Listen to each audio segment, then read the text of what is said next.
교시사례학의 공간 정보를 보고 계시고 오천의 형성과 정보에 대해서 전달해 주시면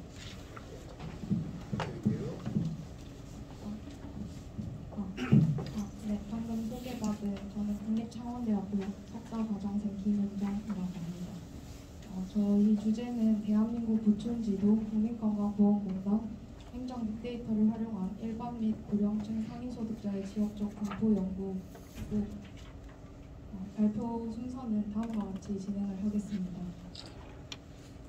가계금융복지조사 등 소득 불평등을 위해 이용되는 기존의 자료는 설문조사 기반의 자료입니다. 설문조사 기반의 자료 특성상 상위 소득자의 소득 과소 보고와 개인 식별 방지를 위한 탑코딩으로 한계가 있습니다. 특히 지역 단위의 연구는 표본수가 충분하지 않아 더욱 연구 수행에 어려움이 있습니다. 그래서 이런 상위 소득자 연구의 한계를 보완하기 위해서 행정자료 활용이 필요합니다. 그래서 본 연구는 국세청으로부터 이관된 소득 자료에 원래 액수를 포함하는 국민건강보험공단 빅데이터 자료를 활용하여 시군구 단위에서 구체적인 소득 불평등 연구를 수행할 수 있는지에 대해 탐색해보고자 합니다. 탐색 이전에 표본 및 소득 변수를 구성하였고 가계금융복지조사 및 한국보건사회연구원과 비교하여 소득 자료가 안정적인지를 확인하였습니다. 이후 일반 및 고령층의 상위 1%와 고령층 직역연금 수급자의 비율을 중심으로 시군구 단위의 공간 상담 및 기술통계 분석을 수행하였습니다. 본 연구의 표본은 지자체 정책 연구 프로젝트를 통해 확보한 국민건강보험공단의 고유 자료와 국세청 이관 자료를 기반으로 구축한 전국 시군구 단위 맞춤형 소득 DB입니다. 분석 자료는 2002년, 2007년, 2012년, 2017년, 2022년 이렇게 5개 기준 연도에 대해서 전국에 거주하는 4%의 가구주를 성별 및 1세 연령별로 층화 추출하고 가구원 정보를 연계하여 구성하였습니다. 그리고 이 5개 기준 연도에 한 번이라도 포함된 표본은 2002년부터 2022년까지의 데이터가 패널 데이터 형태로 구축되어 있습니다. 본 연구의 분석 범위는 2004년부터 2022년으로 설정을 하였고 이는 초기 연도인 2002년과 2003년의 소득 자료의 영이 많고 안정성이 낮음에 따라서 분석에서 제외하였습니다. 그리고 본 연구의 연구 대상은 전국 인구의 약 20%에 해당합니다. 본 연구에서 사용한 맞춤형 소득 DB는 근로소득, 사업소득, 이자소득, 배당소득, 기타소득, 국민연금소득, 직역연금소득을 포함하고 있습니다. 그리고 본 연구에서 사용한 소득 변수는 위의 소득을 합한 총소득을 기반으로 산출한 균등화 소득을 활용하고 있습니다. 균등화 소득은 가구 규모의 경제를 반영하여 개인 및 가구의 실제 생활 수준을 비교할 수 있는 소득 지표입니다. OECD의 제곱근 지수 방법으로 가구원의 소득을 모두 더한 뒤 가구원 수의 제곱근으로 나누어 균등화 소득을 계산하였고 이 과정에서 가구원 수가 10명을 초과하는 비정형적인 가구 구조는 분석에서 제외하였습니다. 이렇게 구성된 소득 변수의 2004년부터 2022년까지의 소득 분포를 살펴보면 중위소득과 평균소득 모두 꾸준히 증가하는 추세를 보이고 있습니다. 그리고 중위소득과 평균소득 간의 차이도 일정하게 증가하는 추세를 보입니다. 또한 모든 연도에서 중위소득보다 평균소득이 큰 것으로 나타나고 있습니다. 소득이 0인 비율은 2004년에는 32.7%에서 2022년에는 12.5%로 감소하는 경향을 보이고 있고 응답자 수는 최소 850만 명에서 최대 880만 명으로 연도별로 큰 변동 없이 안정적인 표본 규모를 확보하고 있습니다. 그래서 이렇게 구축된 맞춤형 소득 DB를 기존 자료와 비교를 해보았습니다. 가장 먼저 소득 연구를 위해 가장 널리 사용되는 가계금융복지조사와 맞춤형 소득 DB의 2017년, 2019년, 2022년의 시도별 평균소득을 비교를 해보았습니다. 지금 보시는 자료는 일반 검색으로 취득한 자료에 대해서 지역 간 순위 비교를 하는 정도의 탐색적인 비교 분석을 수행한 결과입니다. 가계금융복지조사는 본 연구가 포함하는 소득 항목 외에도 가처분 소득 구성 항목을 모두 포함함에 따라서 더 광범위한 소득 범위를 가지고 있습니다. 또한 본 연구에서 사용한 소득 변수는 가구 균등화된 액수로 통일되어 있는 반면에 가계금융복지조사의 경우 균등화되지 않은 값이므로 직접적인 액수 비교는 어렵습니다. 그렇기 때문에 상위권, 중위권, 하위권을 소득 집단으로 구분하여 비교 분석을 하였고, 이러한 다양한 측면에서 차이가 있음에도 불구하고 지역의 분포는 유사하게 나타났습니다. 표 4를 보시면 2017년, 2019년, 2022년 모든 연도에서 서울, 울산, 세종, 경기도가 상위권을 차지하고 있고 전남, 전북, 강원, 경북이 하위권을 위치하는 경향을 보이고 있습니다. 그리고 국민건강보험공단 행정빅데이터라는 동일 자료원을 활용한 한국보건사회연구원과도 비교를 해보았는데, 일단 비교를 위해서 소득 범주는 근로소득과 사업소득을 합한 값을 사용하였고 2020년 기준으로 평균소득을 비교하였습니다. 표 5를 보시면 두 소득 자료의 액수는 다소 차이가 있지만 권역별 순위는 완전히 일치함을 확인할 수 있습니다. 평균소득이 가장 높았던 건 서울이었고, 그리고 광주, 전북, 전남, 제주가 상대적으로 평균소득이 낮게 나타났습니다. 한국보건사회연구원의 2010년과 2020년의 평균소득 및 평균소득의 증가율과도 비교를 해보았는데, 이 또한 지역별 순위가 매우 유사하게 나타났습니다. 2010년 평균소득 순위에서는 두 연구 모두 울산이 가장 높았고 서울이 그 다음으로 높았습니다.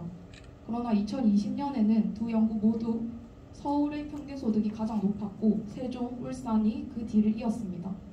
또한 2010년에는 강원, 전남이 하위권에 위치하는 지역의 순위가 두 연구 모두 완벽하게 일치하였고 2020년에는 두 연구 모두 전남이 가장 하위권을 차지하였습니다. 평균소득 증가율에서도 두 연구는 높은 수준의 일치도를 보이고 있습니다. 공통적으로 소득 증가율이 가장 높은 지역은 세종시로 나타났는데, 세종시는 2012년에 출범한 새로운 행정구역으로 맞춤형 소득 DB에서는 2013년부터 2020년 사이의 증가율이고 한국보건사회연구원에서는 2012년부터 2020년 사이의 증가율로 다른 지역에 비해 소득 증가율이 빠르게 증가하였음을 알 수 있습니다. 이처럼 가계금융복지조사와 한국보건사회연구원과 비교했을 때 매우 유사한 평균소득과 거의 동일한 지역 순위를 보여주고 있어 지역 간 비교 연구를 수행하기에는 무리가 없을 것으로 판단하였습니다. 또한 가계금융복지조사에서는 표본의 수 부족으로 권역 수준에서만 자료를 제공했다면 본 연구는 표본 크기가 약 900만 명에 가깝기 때문에 시군구 수준에서 소수의 소득 집단 연구를 하기에 적합하다고 생각됩니다. 이와 같은 점을 종합해서 이후의 탐색적인 분석에서는 한국 전체나 권역이 아닌 250개 시군구 단위의 연구를 수행하였고 기존 연구에서 주로 활용하던 평균소득, 중위소득, 소득 분위가 아닌 의미 있는 소수의 소득 상위자 연구를 수행하였습니다. 가장 먼저 일반 및 고령층 상위 1% 소득자 비율과 직역연금 수급자 비율의 시군구별 공간 상관을 분석해보았습니다. 그 결과 모란지 I 값이 각각 0.42, 0.436, 0.372로 공간적 자기 상관성이 통계적으로 유의하게 나타났습니다. 이는 유사한 소득 수준을 가진 지역들 간에 체계적인 공간적 패턴이 존재함을 의미합니다. 일반 인구 대비 고령층 상위 1% 소득자 비율에서 공간적 자기 상관성이 높게 나왔고 리사 클러스터 맵을 보시면 고령층 소득 상위자가 특정 지역에 더 집중되어 있는 특징을 보입니다. 그림 5를 보시면 고령층 고소득자는 수도권에 집중적으로 거주하고 있는 반면 비수도권에는 소득 상위 1% 비율이 낮은 지역들이 서로 인접해 있고 이러한 현상은 일반 인구의 상위 1% 소득자 비율에 비해 더 뚜렷하게 나타납니다. 직역연금 수급자 비율의 경우에는 직역연금 수급자 비율이 높은 지역은 공무원, 군인이 집중 거주하는 행정 중심지와 군사시설 밀집 지역에 분포해 있고 직역연금 수급자 비율이 낮은 지역은 해안과 농촌 지역에 주로 분포하고 있음을 알 수 있습니다.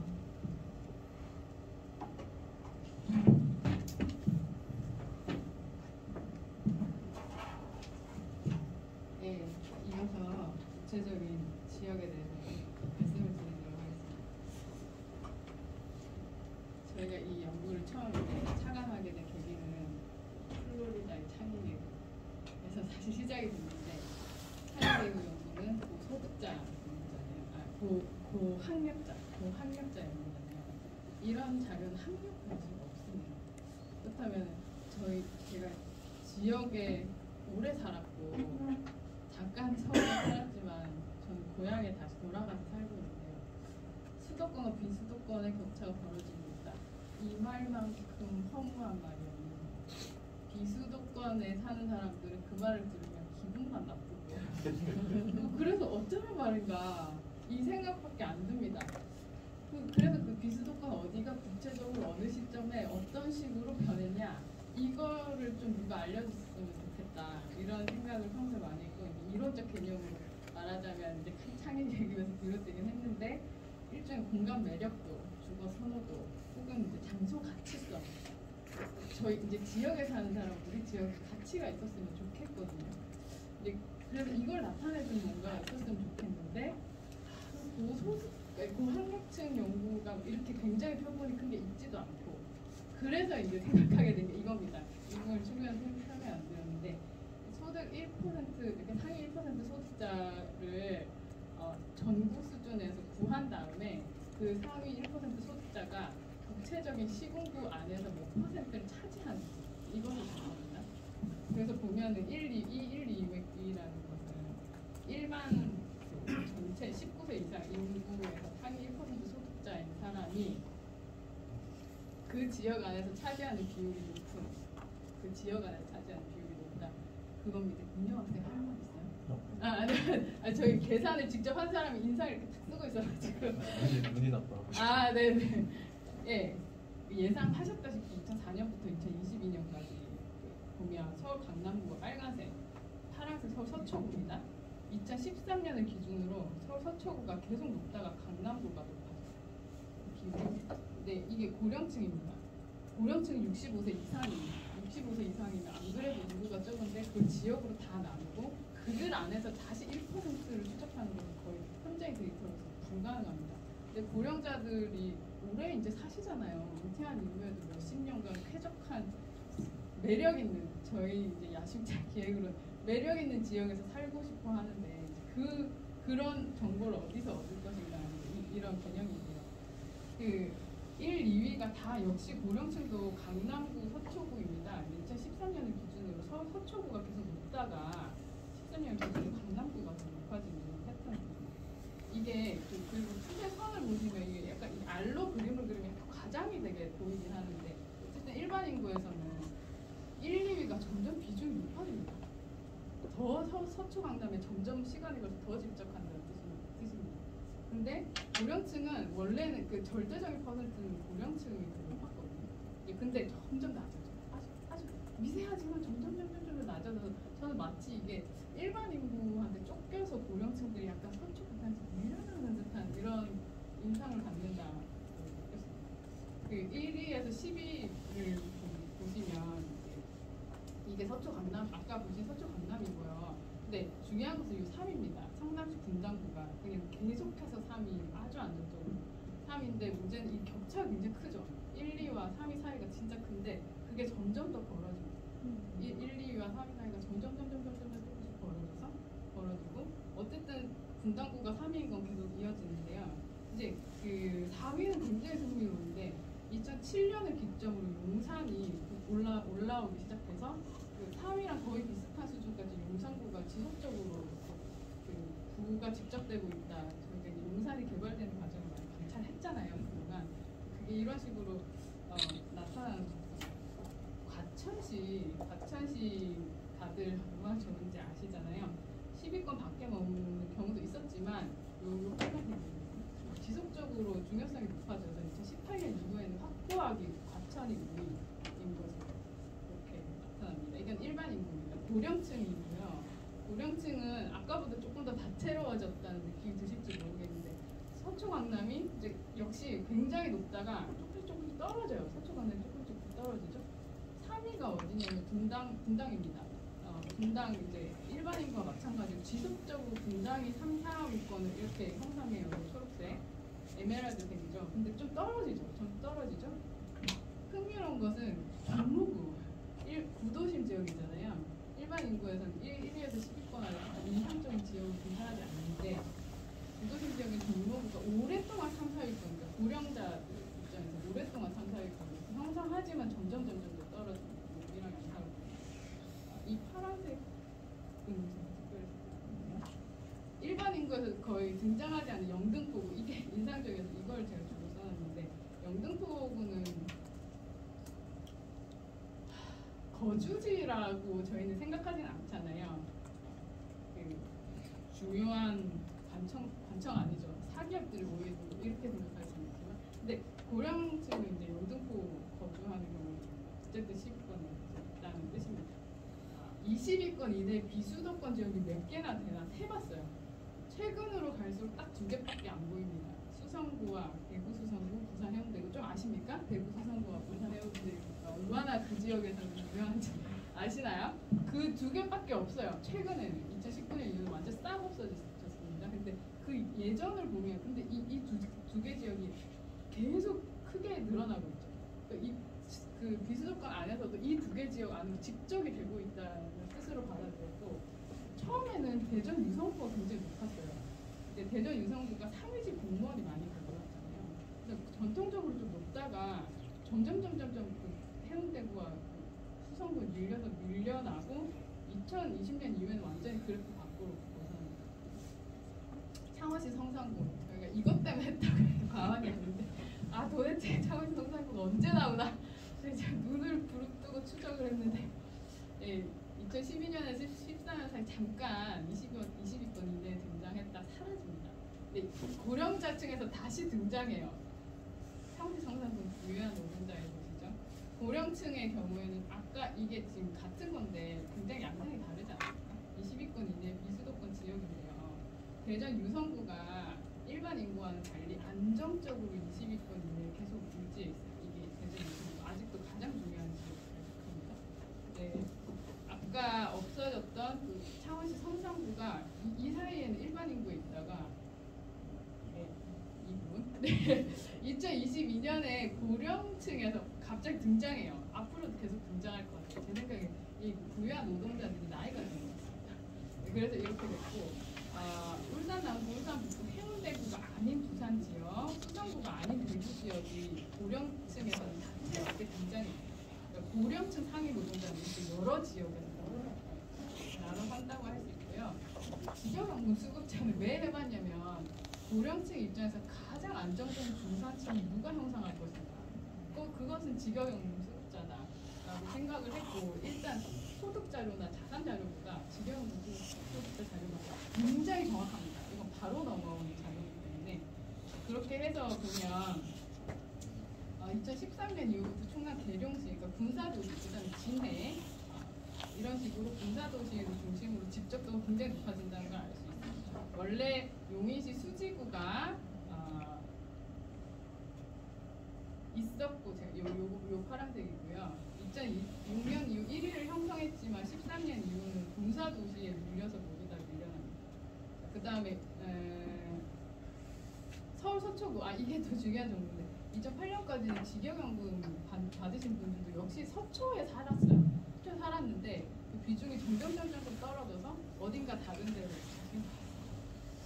자, 요거는 전체적으로 하고 싶은 말은 뭐냐, 이제 1, 5위 지역, 60위 지역, 20위 이내 지역을 보면 강원, 경남, 경북, 광주, 대구, 대전, 세종, 전북, 충남 지역 모두 다 포함되고, 그 안에서 그 시청 소재지, 도청 소재지, 정부청사 소재지 등이 아주 골고루 분포해 있는 그런 모습을 볼 수 있습니다. 아까 1위 1%랑 굉장히 양상이 다른. 그래서 저희 결론은 지금 1%만 탐색을 해봤는데 사실 0.1% 다 뽑아놨고 여러 가지를 탐색을 많이 해봤어요. 그리고 소득 점유율로도 했습니다. 이거 아마 민영 학생이, 김민영 학생이 할 거고, 이런 좀 전통적인 불평등 지표인 빈곤율 진위기회소를 원래는 제가 많이 썼었는데 이 자료가 빈곤율과 진위기회소가 굉장히 부정확하게 나옵니다. 그래서 오히려 상위 소득자를 했을 때 좀 더 정확도가 높아지는 특징을 가지고 있고, 그것을 살려서 좀 더 앞으로 복합적인 연구를 수행해 보고자 합니다.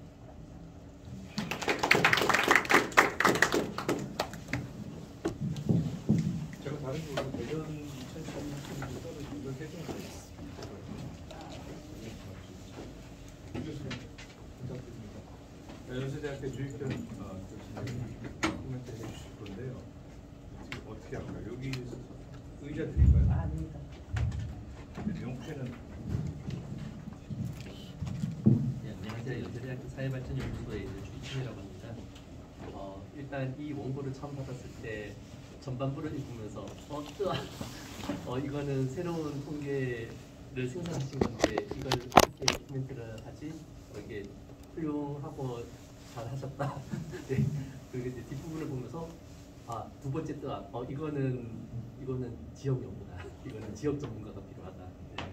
근데 이제 이게 광역시도 자료면은 어떻게 또 코멘트를 해보려고 했는데 이게 250개의 시군구 자료라서 이거는 감당하기가 어렵다. 근데 이제 오늘 발표해 주시는 내용을 들으면서 제가 좀 코멘트할 수 있는 부분이 있겠다. 네, 이런 생각이 들었습니다. 먼저 최근에 이제 하고 있는 과업 중에 이제 부산시 인구 구조 연구를 했었습니다. 그래서 부산은 연구를 해보신 분은 다 아시겠지만은 이제 하나의 문장으로 요약이 됩니다. 이제 노인과 바다. 그래서 굉장히 고령화가 진행되면서 부산이 이제 과거에 대한민국 제2의 도시에서 급격한 어떤 그 고령화로 인한 변화를 겪고 있고요. 대구 수성구에서 20년 동안 살았던 사람으로서 대구 수성구는 이제 우주의 중심에 있는 네, 좋은 동네입니다. 대구는 특이한 게 산업이 발전해 있는 곳도 아니라서 고령자가 있을 끄떡지가 없는 도시인데 고령자들이 고소득자들이 모여 있는 곳이거든요. 그래서 그 대구에서 사시는 분들 이야기를 들어보면 그 뿌리를 교육에서 찾으시더라고요. 그래서 한때나마 강남 8학군만큼이나 스카이로 많은 학생들을 보냈던 수성구, 이학군 이야기를 많이들 하시거든요.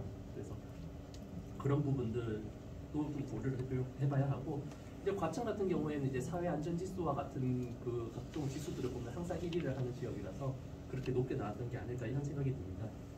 그래서 전반적으로 이런 지역 연구에 대해서 이게 굉장히 어떤 시사점을 많이 던져주는 어떤 통계 자료를 개발해 내셨고, 이제 제가 오늘 코멘트할 부분은 사실은 그 통계 자료 개발하는 그 과정에 대해서는 뭐 제가 자세하게 이해도 잘 못했을 뿐만 아니라 이미 훌륭하게 잘 하셨을 거라고 제가 믿어 의심치 않기 때문에 그 부분보다는 이 자료를 사용해서 어떠한 시사점 있는 연구로 연결시킬 수 있을런지 그 부분에 대해서 그냥 제 나름의 아이디어를 좀 몇 가지 가져와 봤습니다.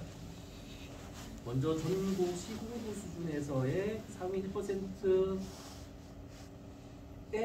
그 고소득자들, 부자들이 이제 전체 그 지역에 사는 인구의 몇 퍼센트를 차지할 수 있는지를 보신 건데, 이 자료를 이용해서 제가 상상입니다만은 아마도 가능할 것과 같은 연구가 도시 내부의 지역에서의 어떤 극심한 격차를 포착한다라든지, 예를 들어서 강남구 안에서 물론 이건 읍면동 예시이긴 합니다만은 뭐 개포동과 뭐 구룡마을을 비교한다라든지 이런 식으로 접근이 가능하지 않을까.